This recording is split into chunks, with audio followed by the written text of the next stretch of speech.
पाप कहाँ निवास करता है? सबसे बड़ा बोझ क्या है?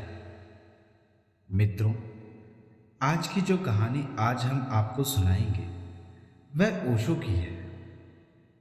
यह कहानी मानव के मन में पाप कहाँ होता है और जीवन का सबसे बड़ा बोझ क्या है, यह जानेंगे। तो आरंभ करते हैं आज की कहानी। एक बार दो संत, जिनमें से एक संत युवक व एक संत वृद्ध था, दोनों ही अपने गुरु के आश्रम की ओर जा रहे थे। उन दोनों संतों में से एक संत जो वृद्ध था, वह अपने स्वभाववश किसी भी स्त्री की ओर अपनी आंख उठाकर नहीं देखता था। वह स्त्री को देखते ही अपनी आंखों को नीचे झुका लिया करता था। उसका ऐसा मानना था कि वह ऐसा करके अपनी वासना को जीत सकता है। दोनों संत जब अपने आश्रम की ओर चलने लगे तो उन्होंने देखा कि उनके मार्ग में एक नदी है। दोनों उस ओर बढ़ चले। जब वे नदी के पास पहुंचे तो नदी के किनारे एक युवती खड़ी हुई दिखाई पड़ी। उन दोनों संतों में से जो वृद्ध संत था, वह अपने स्वभाववश अपनी नजरें नीचे झुकाए हुए नदी को पार करने लगा और उसी के पीछे वह युवक संत भी चल रहा था। उसकी दृष्टि भी किनारे पर खड़ी हुई युवती की ओर पड़ी। उसे वह युवती थोड़ा परेशान दिखाई पड़ी, तो उसने उस युवती से पूछा कि आप इस प्रकार चिंता में क्यों खड़ी हैं? तो युवती ने उत्तर दिया, कहा, मुझे नदी के उस पार जाना है, लेकिन यहाँ ना कोई पुल ना ही कोई नाव वाला दिखाई पड़ रहा है। अब मैं उस पार कैसे चली जाऊं? इतना सुन युवक संत ने विचार किया कि यह उस पार कैसे जाएगी। अब संध्या का समय हो रहा है, अब तो कोई नदी पार कराने वाला भी नहीं मिलेगा और थोड़ी ही देर में रात भी हो जाएगी। युवक शरीर से बलिष्ठ और ऊंचा पूरा भी था, तो उसने युवती से बोला कि यदि आपको आपत्ति न हो तो आप मेरे कंधे पर बैठ जाएं, जिससे आप नदी पार कर लेंगे। मैं आपको उस पार छोड़कर चला जाऊंगा और थोड़ी देर में रात भी हो जाएगी। फिर यहां आपको कोई वाहन भी नहीं मिलेगा। युवती को संत की बात ठीक ठीक लगी और वह संत के कंधे पर बैठकर नदी पार करने लगी। जब वह वृद्ध संत ने पीछे मुड़कर देखा तो वह चौंक गया। उसने देखा कि युवक उस युवती को अपने कंधे पर बिठाकर नदी पार करवा रहा है। उसने बोला, यह कैसा अधर्मी संत है, कहाँ मैं स्त्री की ओर देखता भी नहीं और यह उस युवती को कंधे पर बिठाकर लिए जा रहा है। जब युवक नदी के किनारे पहुंचा तो उसने उस युवती को कंधे से उतारा और वृद्ध संत के पास पहुंच गया। दोनों ही संत आश्रम की ओर बढ़ चले। कुछ दूर चलने के बाद उस वृद्ध संत के मन में यह सवाल बार बार आ रहा था कि यह कैसा संत है, यह ऐसा कैसे कर सकता है। अब वृद्ध संत से रहा ना गया।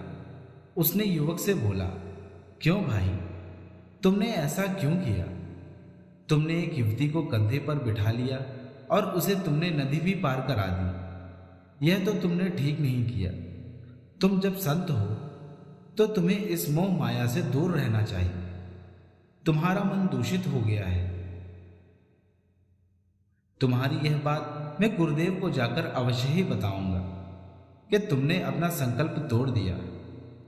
इतना सुनने के बाद युवक ने बोला, आप मुझसे बड़े हैं और सम्माननीय भी हैं। मैं तो उस युवती को नदी के दूसरे किनारे तक छोड़कर आ गया, लेकिन आप उसे अभी तक अपने साथ लेकर चल रहे हैं। यह तो उचित नहीं है। और इतनी देर से आप उस युवती को ढो रहे हैं। आप थक भी गए होंगे।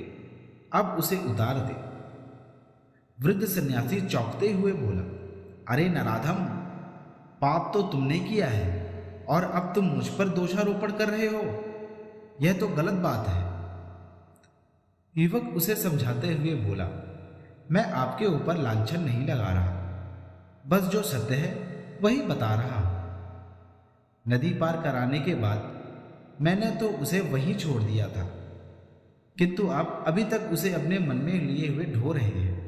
महाराज, आंखें नीचे कर लेने मात्र से वासना का अंत नहीं होता। वासना का स्थान मन में होता है, वह आंखों से होकर मन में आ ही जाती है। और जिस गलत गुण का त्याग एक बार किया जा चुका हो, तो उस अवगुण को क्षण क्षण में याद ना किया जाए तो ही अच्छा होता है। साथियों, वासना नामक पाप हमारी अज्ञानता के ही कारण हमारे मन में अपना स्थान बना लेता है। पाप सर्वप्रथम हमारी आंखों में प्रवेश कर हमारे मन में बस जाती है।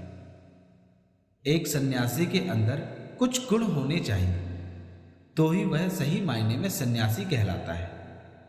वे गुण कुछ इस प्रकार होते हैं। पहला है क्रोध ना आना, दूसरा लालच ना आना, तीसरा जिसे कोई शोक न हो, चौथा सभी के साथ समान व्यवहार रखना, पांचवा किसी भी प्रकार की चाह ना रखना या किसी भी प्रकार की इच्छा ना रखना, छठा लोभ ना करने वाला, सातवां अनासक्त। युवक बोला, पाप किसी स्त्री को छूने से नहीं बल्कि उसे मन में बिठाने से होता है। जब तक किसी माया का स्थान मन में नहीं आता तब तक पाप नहीं होता। जैसे ही माया का मोह मन में बैठ जाता है तो पाप का जन्म होता है और मनुष्य एक के बाद एक पाप करने लगता है। किसी स्त्री को देखना पाप नहीं होता, पर उसके बारे में सोचते रहना पाप होता है। यदि आपके विचारों में लोभ, स्वार्थ, वासना, हिंसकता आदि है तो वह केवल विचार नहीं बल्कि वह आपके मन में पाप होता है। यदि मनुष्य के विचार अच्छे हैं तो वह स्वतंत्र होता है। वहीं यदि मन में गलत विचार आते हैं तो मन में बोझ होता है और आप उन्हीं विचारों के अधीन होकर अपना जीवन स्वतंत्रता से नहीं जी पाते हैं। अगर आपके विचार स्वच्छ और अच्छे हों तो उनमें इतना बल होता है कि वे इस संसार को बदल सकते हैं। पहले अपने आप को सुधारना चाहिए, फिर औरों को सुधारने के लिए जाना चाहिए। मित्रों, आज की कहानी इतनी। मिलते हैं कल किसी और कहानी के साथ हम लोग। और आपका बहुमूल्य समय देने के लिए आप सभी का बहुत बहुत धन्यवाद। जय श्री कृष्ण। राधे राधे।